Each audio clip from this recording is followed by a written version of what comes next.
l'autre jour, une connaissance à moi a publié sur Facebook: ces médecins qui ont systématiquement 1 heure de retard, ça me gonfle, c'est insupportable. J'ai réfléchi, j'ai failli lui répondre sur le moment, et puis je me suis rendu compte qu'elle avait raison. Moi-même, j'ai presque systématiquement 1 heure de retard.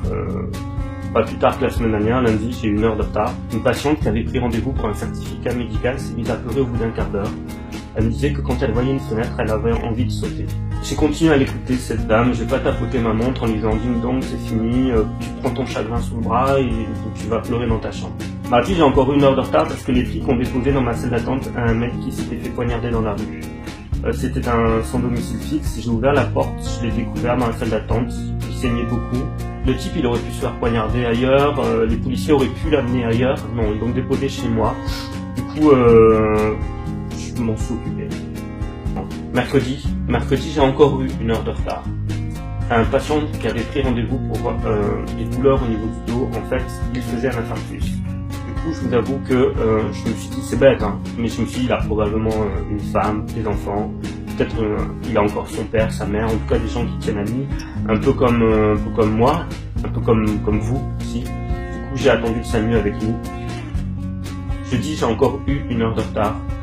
Une patiente que je connais bien s'était fait encore tabasser par son mari, et ça m'a bien emmerdé parce qu'elle est venue avec sa fille, et elle voulait absolument que sa petite fille qui a 4 ans assiste à la consultation parce qu'elle voulait pas s'en séparer. Moi, je vous avoue que ça m'aurait bien arrangé qu'elle soit pas là, la petite, parce que chaque fois que je me levais, chaque fois que je m'approchais de sa mère pour m'occuper d'elle, la petite elle se mettait à pleurer. Et je sais pas qu'est-ce que je convoquais comme image dans la tête de cette gamine de 4 ans, mais ça m'a remué vraiment beaucoup. Vendredi, les patients du vendredi ont eu plutôt de la chance puisque j'ai pas été en retard. Mais je me dis que peut-être que ça les a rassurés de savoir que si un jour ils ont, j'en sais rien, envie de sauter par une fenêtre, qu'ils se font poignarder dans la rue, qu'ils se font taper dessus ou qu'ils font un infarctus, eh ben ils seront contents d'avoir en face d'eux un médecin qui est prêt à attendre 3 quarts d'heure, 1 heure, pour être avec eux, pour les écouter, pour les soutenir. Non pas que je dise que c'est pire ailleurs, mais effectivement c'est pire ailleurs. Tout ça pour dire que si votre médecin a 1 heure de retard, c'est que 9 fois sur 10, il a une raison qui est plus importante que votre propre emploi du temps. Moi-même, ça m'est déjà arrivé de me faire agresser, ça m'est déjà arrivé de devoir porter plainte à cause de certains patients qui confondaient médecine gratuite et médecine paillasson.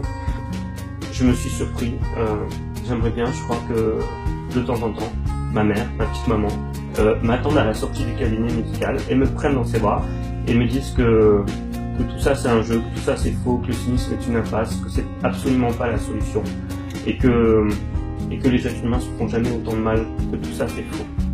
Je crois que j'aimerais bien que ma petite maman me prenne dans ses bras, me dise tout ça, et je crois même que ce serait le plus beau moment de ma semaine.